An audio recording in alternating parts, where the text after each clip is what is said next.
জানিয়ে দিব এই মুহূর্তে পাওয়া সর্বশেষ আন্তর্জাতিক সংবাদ। সংবাদের শুরুতেই প্রধান প্রধান শিরোনাম, পরে থাকছে বিস্তারিত। সংবাদের শুরুতেই ইরানে যে একটি ভুল করেনি ট্রাম্প। ইরানের সঙ্গে চলমান সংঘাত থেকে দ্রুত বের হওয়ার পথ খুঁজে না পেলে এটি মার্কিন প্রেসিডেন্ট ডোনাল্ড ট্রাম্পের প্রেসিডেন্সির সবচেয়ে বড় ভুল হিসাবে ইতিহাসে স্থান পেতে পারে। তবে এখন পর্যন্ত তিনি অন্তত একটি বড় ভুল এড়িয়েছেন। যুদ্ধকে এমন পর্যায়ে নিয়ে যাননি যা তার নিয়ন্ত্রণের বাইরে চলে যেতে পারে। আরও থাকছে, যুক্তরাষ্ট্রে নিযুক্ত ইউক্রেনের দূতকে সরালেন জেলেনস্কি।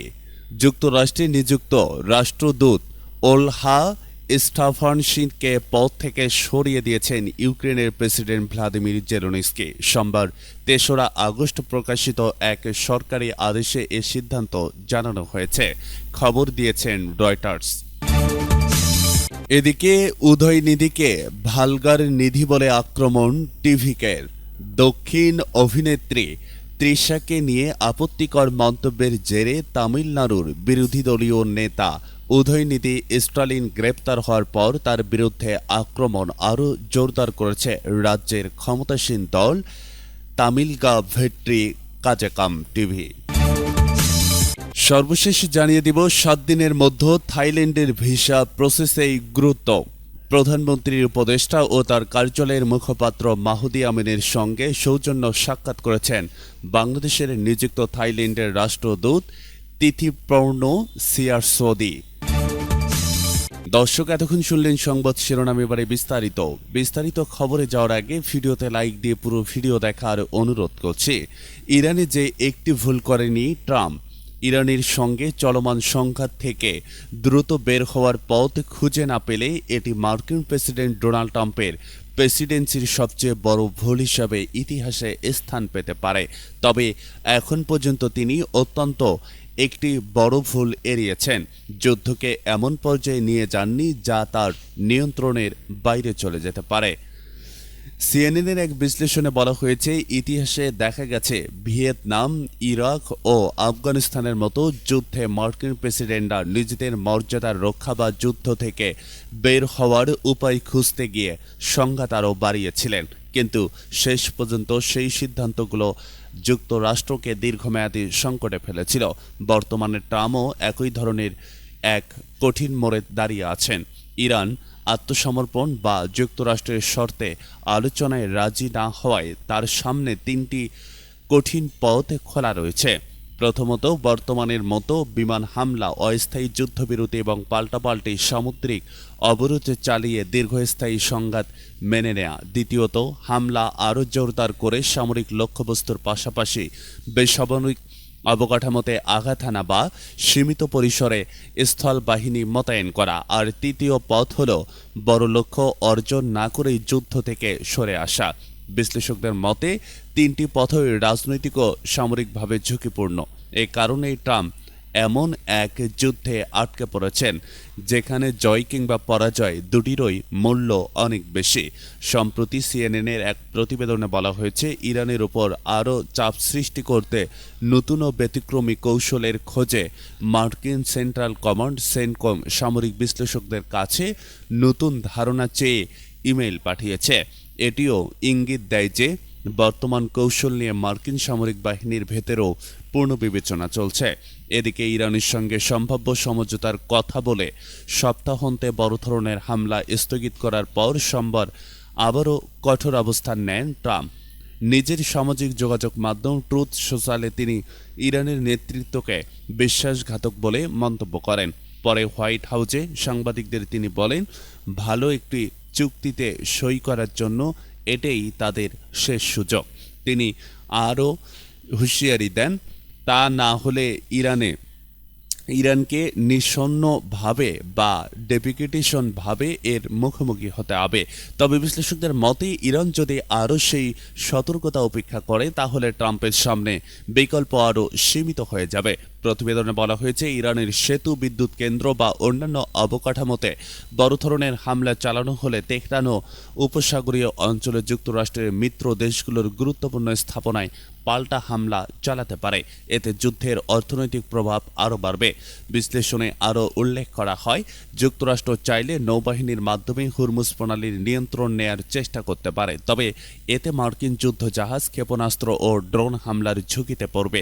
একইভাবে ইরানের গুরুত্বপূর্ণ খাগদ্বীপ বা অন্যান্য এলাকায় স্থল অভিযান চালানো হলে তা রক্তক্ষয়ী সংঘাতে রূপ নিতে পারে। যুক্তরাষ্ট্রে নিযুক্ত ইউক্রেনের দূতকে সরালেন জেলেনস্কি। যুক্তরাষ্ট্রে নিযুক্ত রাষ্ট্রদূত ওলহা স্টাফানিশিয়ানকে পদ থেকে সরিয়ে দিয়েছেন ইউক্রেনের প্রেসিডেন্ট ভ্লাদিমির জেলেনস্কি। সোমবার ৩রা আগস্ট প্রকাশিত এক সরকারি আদেশে সিদ্ধান্ত জানানো হয়। খবর দিয়েছেন রয়টার্স। প্রায় এক বছর ধরে যুক্তরাষ্ট্রে ইউক্রেনের রাষ্ট্রদূতের দায়িত্ব পালন করছিলেন এই রাষ্ট্রদূত। কয়েক সপ্তাহ ধরে তার পদ ছাড়ার বিষয়টি আলোচনায় ছিল।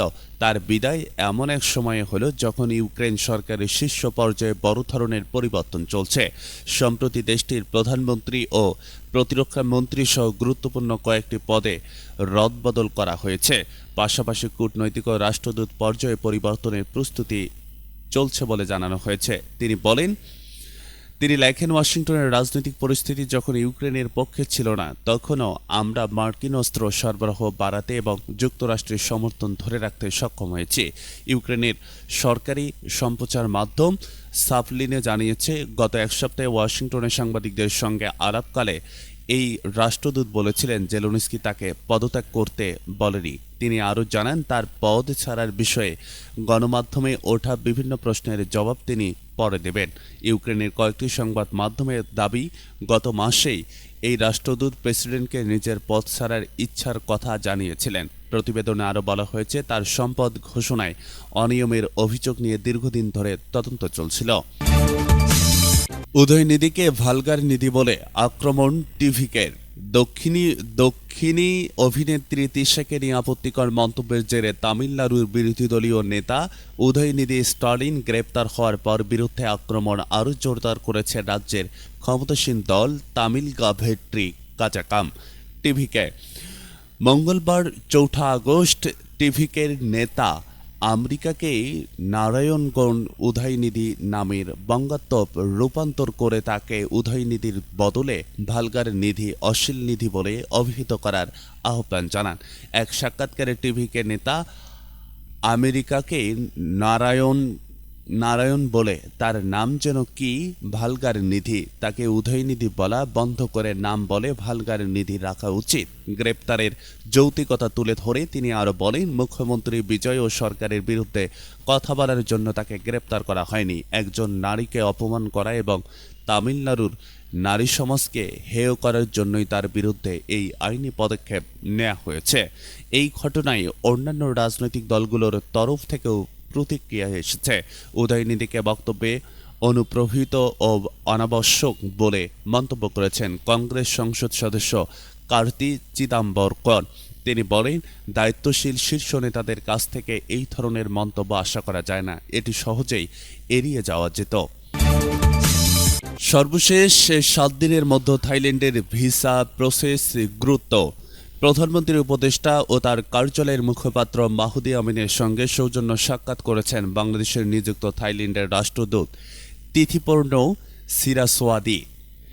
সোমবার ৩রা আগস্ট সচিবালয়ে এই বৈঠকে দ্বিপাক্ষিক সম্পর্ক আরও জোরদার করা, দ্রুত সময়ে এই ভিসা চালু এবং অধিকাংশ ক্ষেত্রে কিভাবে সর্বোচ্চ 7 দিনের মধ্যে থাইল্যান্ডের ভিসা প্রদান সম্পন্ন করা যায় সে বিষয়ে উভয় পক্ষে গুরুত্ব আরোপ করেন। এছাড়াও বৈঠকে দুই দেশের জনগণের যোগাযোগ বৃদ্ধি, শিক্ষা, দক্ষতা উন্নয়ন, স্বাস্থ্য, বাণিজ্য সহ বিভিন্ন খাতে সহযোগিতা সম্প্রসারণ নিয়ে বিস্তারিত আলোচনা হয়। বৈঠকে রয়্যাল থাই দূতাবাসের কাউন্সিলর মোরাকেট ওয়াংথোক্স উপস্থিত ছিলেন। ভিসা বৈঠকে প্রক্রিয়া সহজীকরণ ও বছরের পর বছর ধরে চলে আসা দালাল চক্রের কারণে তৈরি সমস্যা নিরসনে বাংলাদেশ সরকার ও থাইল্যান্ডের চলমান উদ্বেগ নিয়েও আলোচনা হয়।